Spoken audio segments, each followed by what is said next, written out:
So, what makes a psychedelic experience good or bad? We're going to dig into the science of predicting the trip. For decades, figuring out if someone's going to have a good trip or a bad one, it's been a huge puzzle. So what actually predicts how someone will react? A 2021 review really tried to nail this down. Okay, so here's the plan. We'll look at the problem, the key findings, and what it all means. So how do you even start to find patterns in decades of research? Well, with a systematic review. They started with over 1,600 articles and, get this, narrowed it down to just 14 core studies. And what they find? Turns out the predictors fall into two camps: temporary states and stable traits.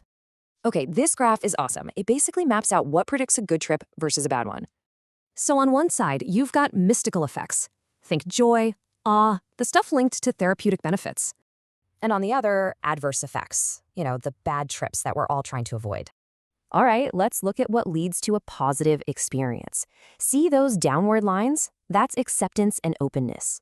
So yeah, traits like being open and just letting yourself get absorbed in the experience, super important. And it's not just traits. The state of surrender, just letting go, is also a huge predictor of a good time. Now for the flip side, check out those upward lines. Apprehension, confusion, they're pointing toward a bad trip. Basically, if you go in feeling anxious or distracted, the risk of a tough time goes way up. But what's kind of surprising is what didn't matter much. Turns out things like your gender weren't big predictors. So what does all this mean for the future of psychedelic therapy? Well, a lot, actually. This data really helps us see who might be a great candidate for this kind of therapy. This could lead to better patient screening, making the whole thing safer and way more effective. So we can predict reactions, which leads to the next big question. Can we also prime people for a better trip?